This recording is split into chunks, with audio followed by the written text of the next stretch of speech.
Accessing Entity 20 requires entry into the mining area adjacent to the power plant, contingent upon a heavy inventory of glow sticks, preferably orange, and an engineering department headlamp. Notably, anomalies in the area disrupt night vision and light utilities, rendering tools like nods or floodlights inoperable. The first layer comprises many similar corridors, an elevator entrance, and an opposing exit, which mandates the manipulation of two separate levers on either side of the complex to open a metal gate. Significantly, the first layer houses one mobile entity, Entity 20-1, initially situated in the exit and subsequently drawn to the nearest player. It remains restricted from the entering elevator, although it exhibits the capacity to trail personnel into Layer 2.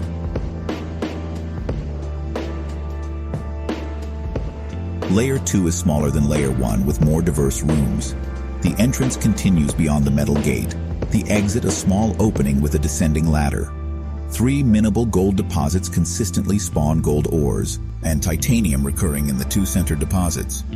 Directly to the left of the entrance is a puzzle room, a non-interactive model with an attached key of shapes and numbers relevant to Layer 3.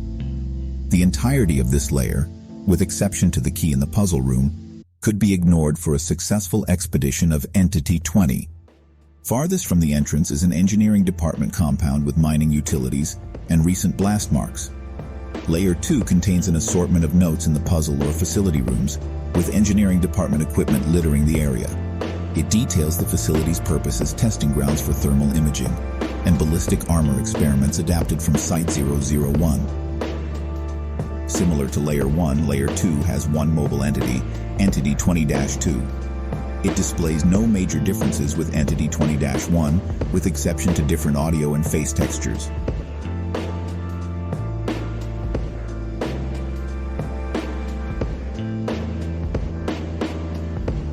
Layer 3 is the most complex, having looping corridors and a time-sensitive puzzle.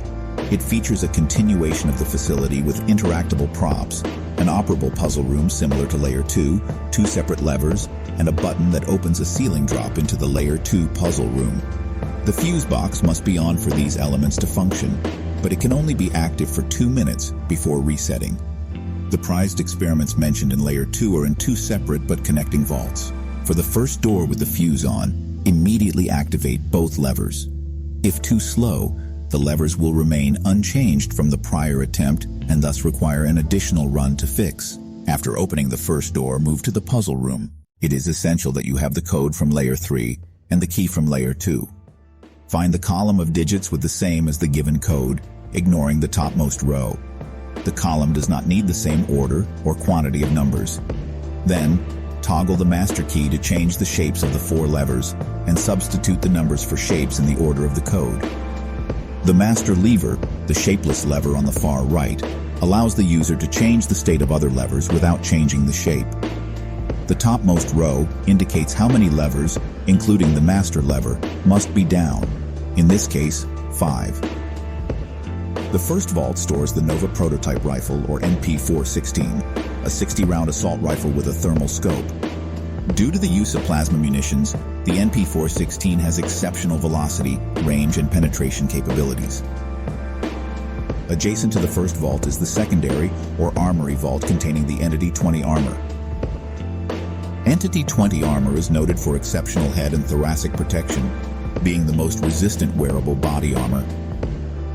Technically, Layer 3 contains 2 entities, Entity 20-3 and Entity 20-4. Entity 20-3 is immediately mobile and will pursue any players, albeit due to its height is unable to attack persons in the immediate entrance or facility. The Entity 20 armor itself contains the final entity, Entity 20-4, which is only active when the wearer is killed. Upon death, Entity 20-4 will spawn in the wearer's place, becoming active and pursuing local personnel. Entity 20-4 is able to ignore the effects of Entity 10, although it is still terminable by Entity 9. The relevance of such mechanic is unknown.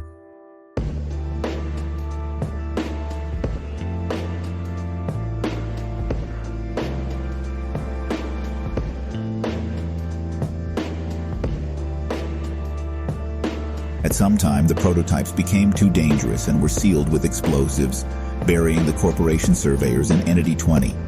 With the 3 entities emitting human audio and the 3 bodies in Layer 2, it was convenient to believe the entities were the dead.